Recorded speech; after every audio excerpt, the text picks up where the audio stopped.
Welcome to zoology class room.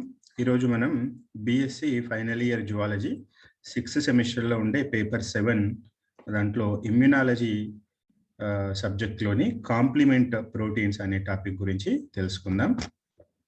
So complement proteins అనేది కూడా మనకు అసంక్రామ్యత వ్యవస్థలో ఒక భాగం. దీన్ని కాంప్లిమెంట్ వ్యవస్థ, తెలుగులో చెప్పాలంటే సంపూరకాలు అనొచ్చు. కానీ ఎక్కువగా మనకు ఇంగ్లీష్ టర్మ్స్ యూజ్ చేయడమే మంచిది, ఎందుకంటే వీటిలో కొన్నింటికి తెలుగు టర్మ్స్ అనేవి కూడా ఉండవు. సో ఈ కాంప్లిమెంట్ సిస్టమ్ అనేది ఇది ఒక ఇన్నేట్, అంటే మనకు పుట్టుకతో వచ్చే సహజ అసంక్రామ్యత వ్యవస్థలో భాగంగా ఉంటుంది.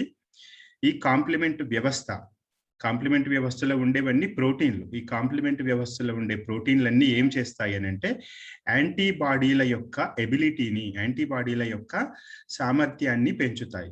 యాంటీబాడీల సామర్థ్యాన్నే కాకుండా ఫాగోసైటిక్ కణాలు, భక్షక కణాల సామర్థ్యాన్ని కూడా పెంచుతాయి. సో కాంప్లిమెంట్ అంటే ఏంటంటే ఒకదానికి అనుబంధంగా ఇచ్చేది, సపోర్ట్ని ఇచ్చేదానిని కాంప్లిమెంట్ అంటాం. సో ఈ రకంగా ఫాగోసైట్ కణాలు సూక్ష్మజీవులను తినేస్తాయి. యాంటీబాడీలు సూక్ష్మజీవులు యాక్టివ్గా ఉండకుండా వాటిని నిర్వీర్యం చేయడంలో ఉపయోగపడతాయి. సో అసంక్రామ్యత వ్యవస్థలో ప్రధానంగా ఉపయోగపడేది ఈ యాంటీబాడీలు, సూక్ష్మజీవులను తినేసే కణాలు. వీటికి సహాయం చేస్తాయి, వీటికి అనుబంధంగా సహాయం చేస్తాయి కొన్ని ప్రోటీన్లు. కాబట్టి ఆ ప్రోటీన్లన్నింటినీ కాంప్లిమెంట్లు అని పిలుస్తుంటారు, లేదా కాంప్లిమెంటరీ ప్రోటీన్లు. సో మరి ఈ ఫాగోసైటిక్ కణాలు కానీ యాంటీబాడీలు కానీ ఏం చేస్తాయి, వీటికి ఏ రకంగా సహాయపడతాయి కాంప్లిమెంట్ ప్రోటీన్లు అని అంటే సూక్ష్మజీవులు, బ్యాక్టీరియా వంటి సూక్ష్మజీవులను ఆప్సోనైజ్ చేయడం అంటే వాటిని మింగేయడంలో, ఈ సూక్ష్మజీవులను ఫాగోసైటిక్ కణాలు మింగేయడంలో ఉపయోగపడతాయి. మరియు ఎక్కడైతే ఈ అసంక్రామ్యత చర్య జరుగుతుందో, అంటే బ్యాక్టీరియాలతో లేదా సూక్ష్మజీవులతో మన తెల్ల రక్త కణాలు పోరాటం చేస్తుంటాయో ఆ ప్రాంతానికి ఇంకా అధిక సంఖ్యలో కణాలు వచ్చేటట్టు, ఇంకా అధిక సంఖ్యలో తెల్ల రక్త కణాలు వచ్చేటట్టు చేస్తాయి. సో ఈ రకంగా ఎక్కువ సంఖ్యలో తెల్ల రక్త కణాలు రప్పించడానికి కూడా ఇవి సహాయపడతాయి. దానితో పాటు చనిపోయిన యాంటీబాడీల చర్య వల్ల సూక్ష్మజీవులు చనిపోయిన తర్వాత ఆ చనిపోయిన సూక్ష్మజీవులను అన్నింటినీ కూడా శుభ్రం చేయాలి. సో ఆ చెత్తనంతా కూడా క్లీన్ చేయాలి. దానిని ఇమ్యూనో క్లియరెన్స్ అంటాం. సో చనిపోయిన సూక్ష్మజీవులను అన్నింటినీ, చీము రూపంలో ఉంటది కదా, వాటిని అన్నింటినీ కూడా శుభ్రం చేయడము అనేది కూడా, ఆ విషయంలో కూడా ఇవి సహాయపడతాయి. అంతేకాకుండా ఇన్ఫ్లమేటరీ రెస్పాన్స్ అంటే ఏంటంటే ఉజ్వలనం. సో ఈ ఉజ్వలనం లోపల మనకు కొంత మంట ఉంటుంది, కొంత వాపు వస్తుంది.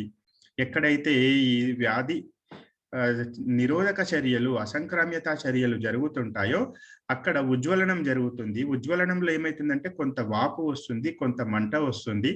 అక్కడ రక్తనాళాలు ఉబ్బుతాయి లేదా వాస్తాయి. దానితో పాటు అక్కడ తెల్ల రక్త కణాలు ఎక్కువగా వచ్చి ఆ పోరాటాన్ని చేస్తుంటాయి.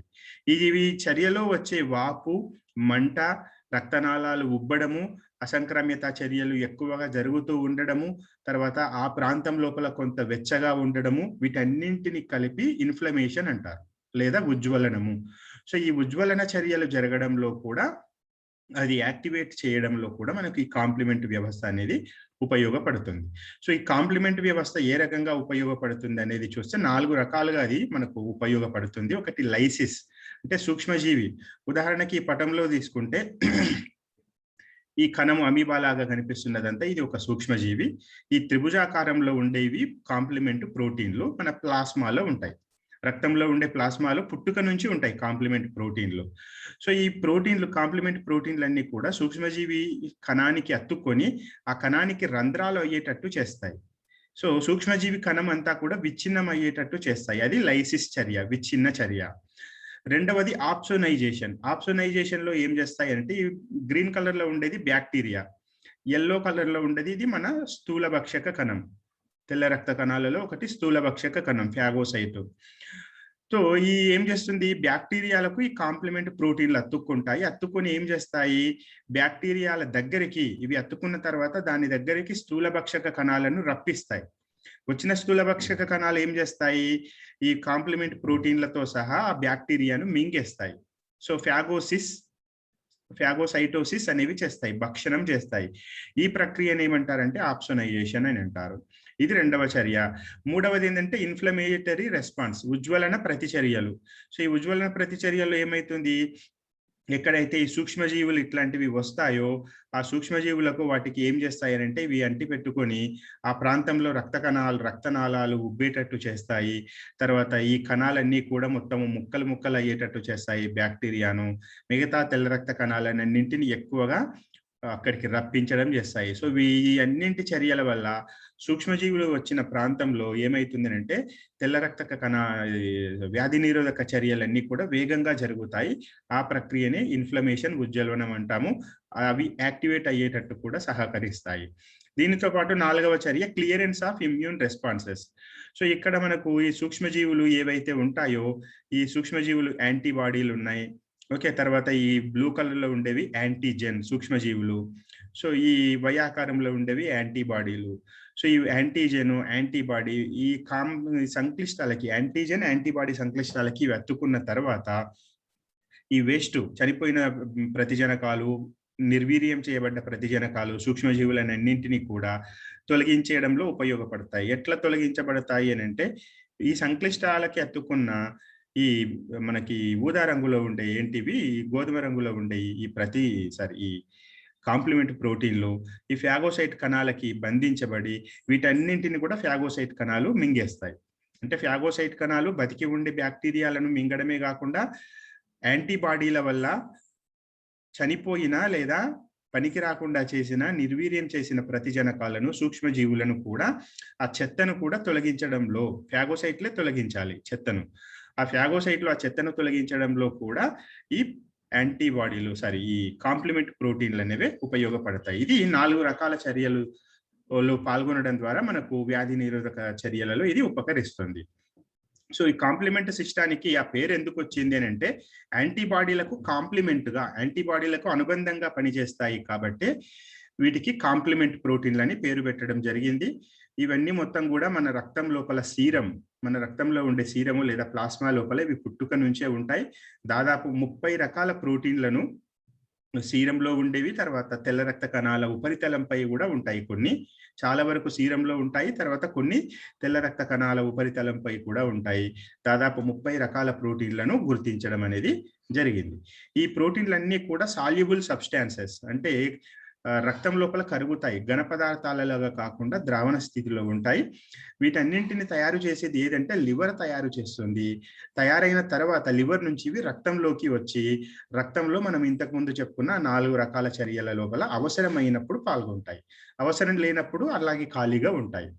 సో ఇవన్నీ మొత్తం కూడా ఇన్నేట్ ఇమ్యూన్ సిస్టమ్, అంటే సహజ అసంక్రామ్యత వ్యవస్థలో ఒక భాగం. సో మన శరీరంలోకి ఏ సూక్ష్మజీవి వచ్చినా సరే వాటిని చంపివేయడం లోపల మనకు ఈ యాంటీబాడీలతో పాటు ఈ కాంప్లిమెంట్ ప్రోటీన్లు కూడా ఉపయోగపడతాయి. కాబట్టి మనకు సహజ అసంక్రామ్యత రావడానికి యాంటీబాడీలతో పాటు తెల్ల రక్త కణాలతో పాటు కాంప్లిమెంట్ ప్రోటీన్లు కూడా ఒక ముఖ్య భాగంగా ఉంటాయి. తర్వాత ఈ ప్రోటీన్లన్నీ కూడా ఎట్లా ఉంటాయంటే జైమోజన్ల రూపంలో ఉంటాయి లేదా ప్రో ఎంజైమ్ల రూపంలో ఉంటాయి. అవి సహజంగా ఉన్నప్పుడు అవి పనికి రావు. ఎప్పుడు ఇన్యాక్టివ్ రూపం అంటే నిష్క్రియ రూపం లోపల ఉంటాయి. ఎప్పుడైతే సూక్ష్మజీవులు దాడి మొదలవుతుందో అవసరమైనప్పుడే అవి ఏమైతాయి, యాక్టివేట్ అవుతాయి. సో రకంగా అవసరం వచ్చినప్పుడు మాత్రమే అవి క్రియావంతమై ఆ చర్యల లోపల పాల్గొనడం జరుగుతుంది. సో దీంట్లో ఏంటంటే ఈ ప్రో ఎంజైమ్ రూపంలో ఉంటాయి అంటున్నాం కదా. ఈ ప్రో ఎంజైమ్లో ఏమవుతుందంటే ఒక ప్రో ఎంజైమ్ యాక్టివేట్ అయినప్పుడు ఈ యాక్టివేట్ అయిన మొదటి ప్రో ఎంజైము తర్వాతి ప్రో ఎంజైమును మళ్ళీ అది యాక్టివేట్ చేస్తుంది. సో ఈ రకంగా ఒకటి యాక్టివేట్ అయితే అది రెండవ దానిని యాక్టివేట్ చేస్తుంది, రెండవది మూడవ దానిని యాక్టివేట్ చేస్తుంది, మూడవది నాలుగవ దానిని యాక్టివేట్ చేస్తుంది. ఇట్లా ఒకదానిని ఒకటి అవి యాక్టివేట్ చేసుకుంటూ పోతాయి. ఇట్లా జరిగే చర్యలన్నింటినీ కాస్కేడ్ చర్యలు అంటారు, లేదా ఒక చర్యాపథం అంటారు. చర్యాపథం లేదా కాస్కేడ్, ఒక జలపాతం లాగా ఒకదాని తర్వాత ఒకటి జరుగుతూ ఉంటాయి. తర్వాత కాంప్లిమెంట్ ప్రోటీన్లకి ఉదాహరణలు తీసుకుంటే C1 నుంచి C9 వరకు, C1, C2, C3 అట్లా C9 వరకు 9 ప్రోటీన్లతో పాటు ఇంకోటి మానోజ్ బైండింగ్ లెక్టిన్ MBL అనేది ఇంకొక ప్రోటీన్, ప్రాపర్డిన్ అనేది, ఇట్లా ఇక్కడ మనకు 11 మాత్రమే ఇవ్వడం జరిగింది. కానీ మొత్తం దాదాపు 30 వరకు కూడా గుర్తించడం జరిగింది. సో దీంట్లో C1 నుంచి C9 వరకు అనేవి అవి మొట్టమొదట కనుగొన్న దానికి C1 అని, తర్వాత కనుగొన్న దానికి C2, తర్వాత దానికి C3 అని పేరు పెట్టారు. అంతేకాని అవి చర్యలలో పాల్గొనే వరుస క్రమం కాదు. వీటికి ఇచ్చిన నంబర్స్ ఏంటంటే కనుగొన్న వరుస క్రమంలో పేర్లు పెట్టారు. కానీ చర్యలలో పాల్గొనేటప్పుడు అవి వేర్వేరు రకాలుగా అవి పాల్గొనడం అనేది జరుగుతుంది. సో దీంట్లో మొత్తము 3 రకాల చర్యల లోపల అవి పాల్గొంటాయి. 3 రకాల చర్యాపథాలు. ఒకటి క్లాసికల్ పాత్వే, క్లాసికల్ అంటే సాంప్రదాయ చర్యాపథము, ఇంకొకటి ఆల్టర్నేట్ పాత్వే, తర్వాత మూడవది లెక్టిన్ పాత్వే అని 3 రకాల చర్యాపథాలు ఉంటాయి.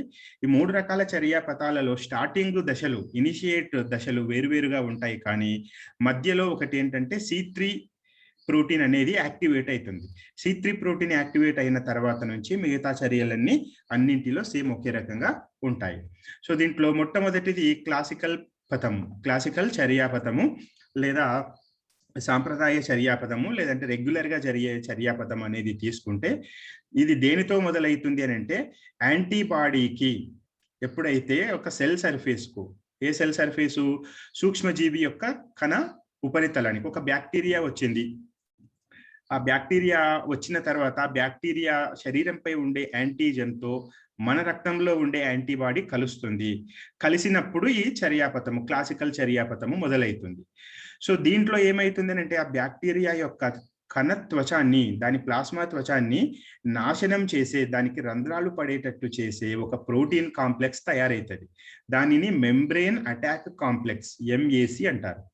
ఎప్పుడైతే ఈ మెంబ్రేన్ అటాక్ కాంప్లెక్స్ తయారవుతుందో అప్పుడు బ్యాక్టీరియా కణత్వచం అనేది ముక్కలు ముక్కలు అయిపోయి బ్యాక్టీరియా చనిపోవడం జరుగుతుంది. సో ఈ రకంగా బ్యాక్టీరియా కానీ ఒక సూక్ష్మజీవి కానీ మన శరీరంలోకి ప్రవేశించిన తర్వాత దాని ఉపరితలంపై ఉండే ప్రతి జనకముతో మన రక్తంలో ఉండే ప్రతి దేహము యాంటీబాడీ కలిసినప్పుడు క్లాసికల్ పథము మొదలవుతుంది. ఈ క్లాసికల్ పథములో చివరికి ఏర్పడేది ఏంటి, మనకు మెంబ్రేన్ అటాక్ కాంప్లెక్స్ MAC అనేది తయారవుతుంది. MAC తయారయ్యింది అని అంటే ఈ చర్యాపథం మొదలవుతుంది. అప్పుడు ఈ బ్యాక్టీరియా కణకవచము పగిలిపోయి సూక్ష్మజీవుల కణత్వచాలు పగిలిపోయి అవి చనిపోవడం జరుగుతుంది. సో ఈ రకంగా ఇది మనకు అడాప్టివ్ ఇమ్యూన్ రెస్పాన్స్ లో భాగంగా ఈ క్లాసికల్ పథం అనేది వస్తుంది. అంటే ఏదైనా ఒక రోగం వచ్చినప్పుడు, దానివల్ల సూక్ష్మజీవులు వచ్చినప్పుడు దాని నుంచి కాపాడేది అడాప్టివ్ ఇమ్యూన్ రెస్పాన్స్ అని అంటాం. సో దీంట్లో మనకు ఏమవుతాయి అని అంటే IgM యాంటీబాడీలు మరియు తర్వాత కొన్ని IgG యాంటీబాడీలు. IgG దాంట్లో IgG4 అనేది ఒకటి ఉంటుంది. ఇది తప్ప మిగతా IgG ప్రోటీన్లు లేదా యాంటీబాడీలు, IgM యాంటీబాడీలు అనేవి ఏం చేస్తాయి, ఈ చర్యాపథాన్ని మొదలు పెడతాయి. అంటే ఒక బ్యాక్టీరియా వచ్చినప్పుడు దానితో IgM యాంటీబాడీలు కలిసిన లేదా IgG4 తప్ప మిగతా IgG యాంటీబాడీలలో ఏది కలిసినా కూడా మనకు ఈ క్లాసికల్ పథం అనేది మొదలవుతుంది. ఈ క్లాసికల్ పదంలో మనకు ఉపయోగపడే ఈ కాంప్లిమెంట్ ప్రోటీన్లు ఏంటంటే C1 నుంచి C9 వరకు ప్రోటీన్లు దీంట్లో ఉపయోగపడడం జరుగుతుంది. సో మరి ఈ క్లాసికల్ పదం లోపల మనకు ఏమైతుంది అని అంటే దీంట్లో యాంటీబాడీలు అన్ని మొత్తం కూడా యాంటీజెన్ కు అతుక్కున్న తర్వాత ఏం చేస్తాయి, యాంటీజెన్ యాంటీబాడీ సంక్లిష్టం తయారవుతుంది. సూక్ష్మజీవి యొక్క యాంటీజెన్ తో మన యాంటీబాడీ కలుసుకున్నప్పుడు యాంటీజెన్ యాంటీబాడీ సంక్లిష్టం తయారవుతుంది. ఈ సంక్లిష్టము, యాంటీజెన్ యాంటీబాడీ సంక్లిష్టం ఏం చేస్తుంది, మన C1 ప్రోటీన్ను యాక్టివేట్ చేస్తుంది.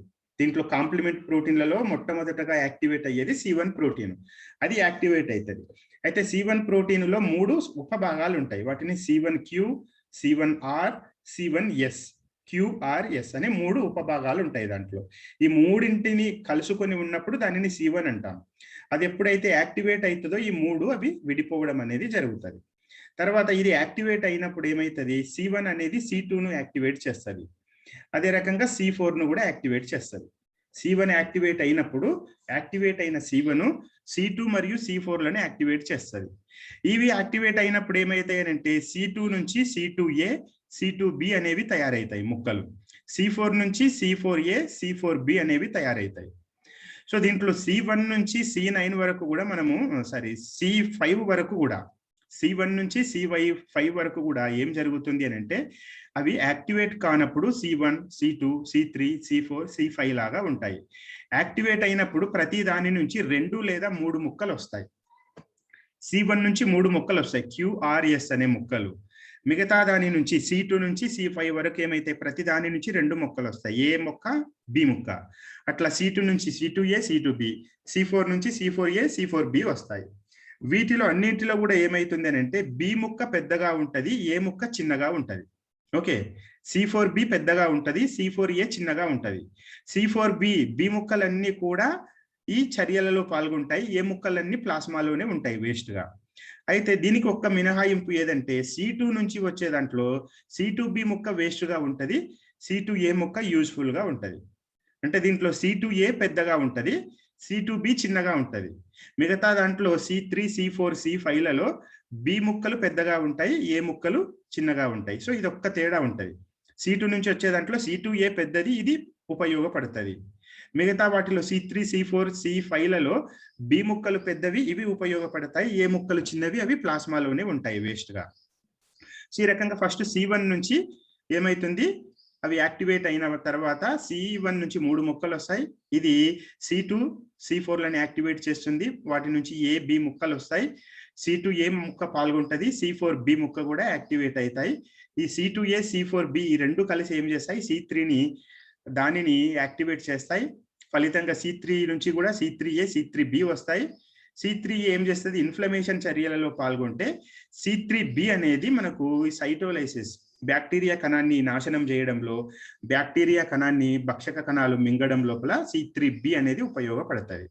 సో ఈ C3B ఏమైతుంది, ఇంతకుముందు తయారైన C2A తర్వాత C4Bలతో కలిసి C4B C2Aలతో కలిసి అది ఏం చేస్తుంది అంటే C5ను యాక్టివేట్ చేసే ఎంజైమ్ గా మారుతుంది. దానిని C5 కన్వర్టేజ్ ఎంజైమ్ అంటారు.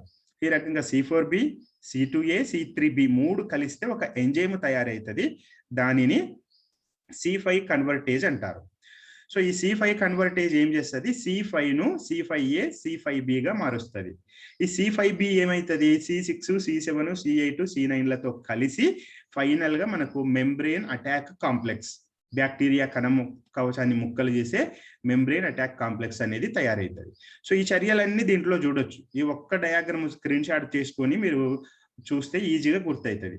C1 యాక్టివేట్ అయినప్పుడు ఏమవుతుంది, C1 నుంచి 3 ముక్కలు వస్తాయి, C1 QRS వస్తాయి. ఈ C1 QRS ఏం చేస్తుంది, C4ను C2లను యాక్టివేట్ చేస్తుంది. C4 నుంచి C4A C4B వస్తుంది.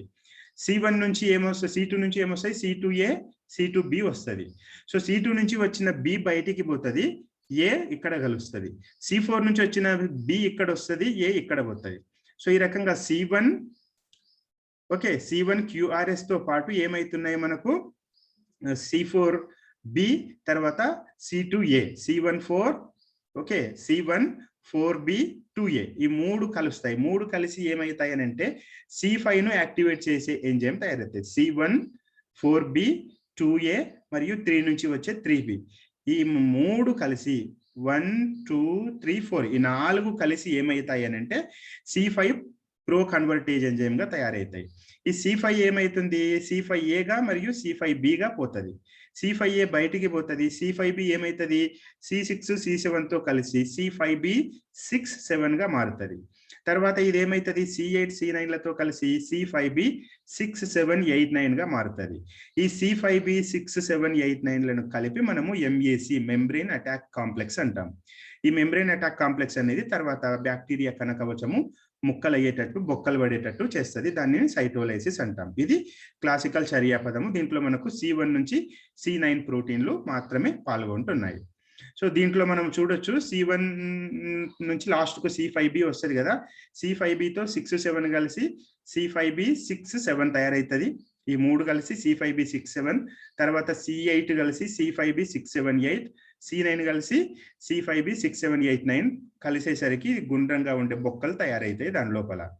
ఈ రకంగా ఈ లైసిస్ అనేది తయారవుతుంది. అన్ని కలిసినప్పుడు దానిని మెంబ్రెయిన్ అటాక్ కాంప్లెక్స్ అని అంటాం.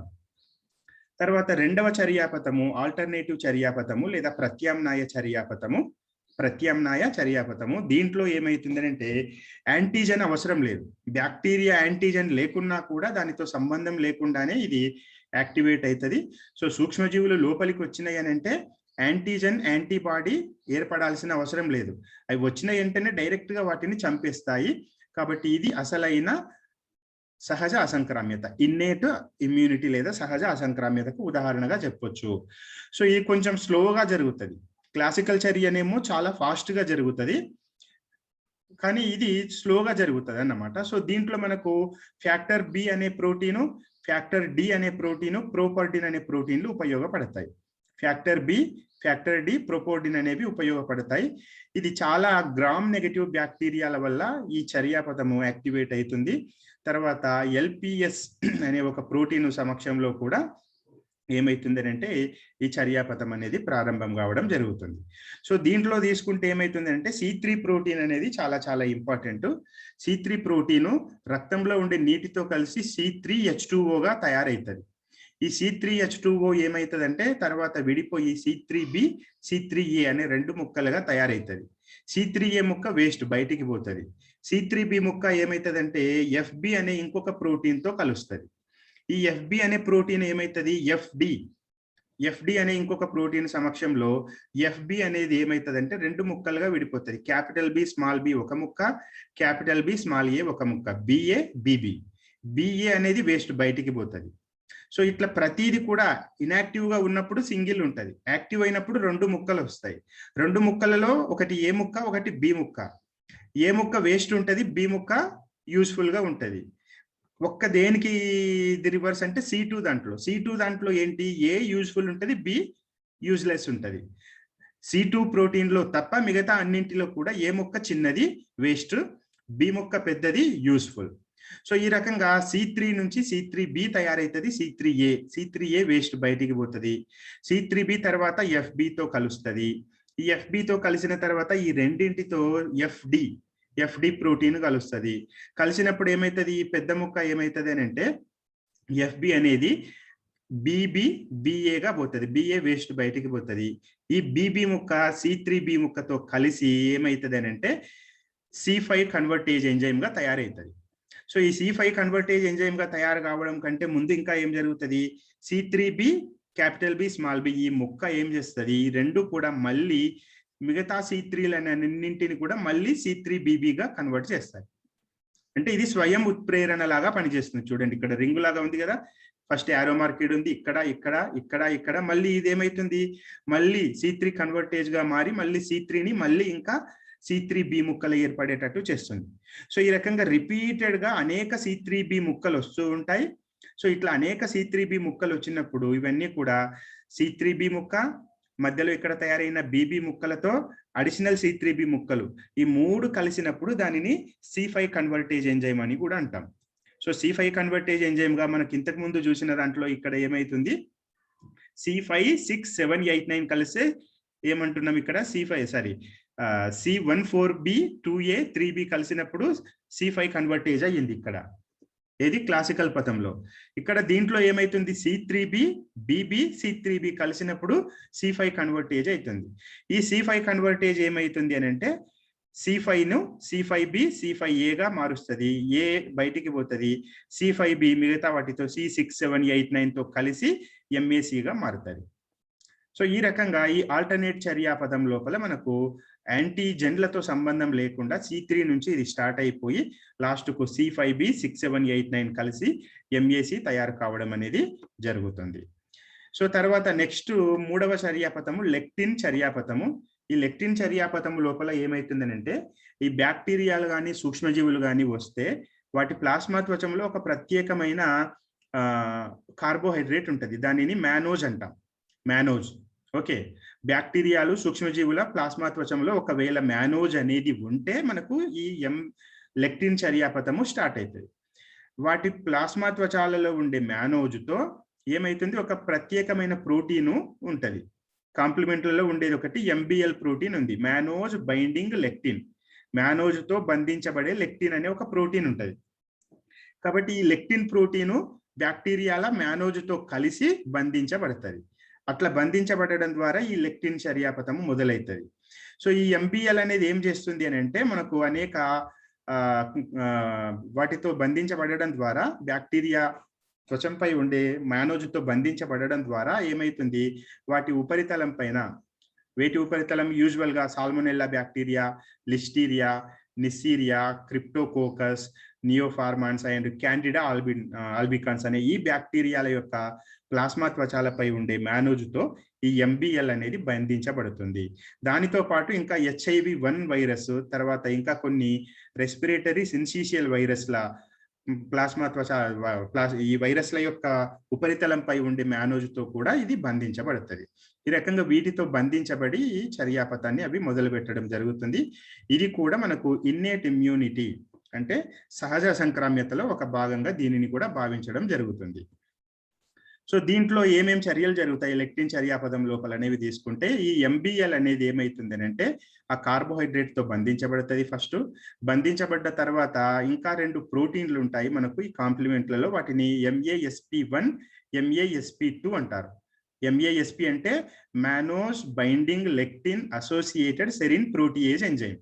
ఈ ప్రోటీయేజ్ ఎంజైమ్లలో 1, 2 అని 2 రకాలు ఉంటాయి. సో ఈ MBL మానోజ్తో బంధించబడ్డాక MBL తో MASP1, MASP2 రెండు వచ్చి ఈ 3 కలిసి ఒక త్రిక కాంప్లెక్సము తయారవుతుంది. 3 అను సంక్లిష్టము, ట్రైమాలిక్యులర్ కాంప్లెక్స్ అంటే 3 అను సంక్లిష్టం తయారవుతుంది. ఈ 3 అను సంక్లిష్టం ఏం చేస్తుంది అని అంటే మిగతా MASP ప్రోటీన్లను అన్నింటిని యాక్టివేట్ చేసి వాటిని ఏం చేస్తుంది, C4, C2 ప్రోటీన్లు ముక్కలై C4A-B, C2A, C2B ముక్కలు తయారయ్యేటట్టు చేస్తుంది.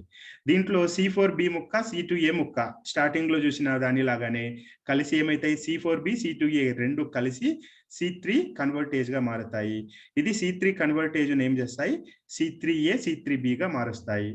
ఏ బయటికి పోతుంది, బి మళ్ళీ ఈ రెండింటితో కలుస్తుంది. బి రెండింటితో కలవడం వల్ల C2B, C2A, C3B కలుస్తుంది. ఇది ఏంటి, C5 కన్వర్టేజ్ ఎంజైమ్. ఇప్పుడు ఈ 3 కలిసి C5 ను ముక్కలుగా చేస్తాయి. C5A ముక్క, C5B ముక్క. ఏ బయటికి పోతుంది, బి యాక్టివేట్ అవుతుంది. యాక్టివేట్ అయిన బి ఏం చేస్తుంది, 6, 7, 8, 9లతో కలిసి MAC మెంబ్రెయిన్ అటాక్ కాంప్లెక్స్ ని ఏర్పరుస్తుంది. సో దీంట్లో లెక్టిన్ లోపల ఏంటంటే స్టార్టింగ్ లో ఒక్కటే తేడా, మిగతావన్నీ కూడా స్టార్టింగ్ లో ఉండే సాంప్రదాయ చర్యాపథం అన్నాం కదా, ట్రెడిషనల్ పాత్వే. ఆ ట్రెడిషనల్ పాత్వేలో ఉన్నట్టే ఉంటది. ట్రెడిషనల్ పాత్వేలో ఫస్ట్ C1 ప్రోటీన్ పాల్గొంటే ఇక్కడ ఏమైతుంది, MBL ప్రోటీను, MASP1, MASP2 పాల్గొంటున్నాయి. మిగతావన్నీ సేమ్.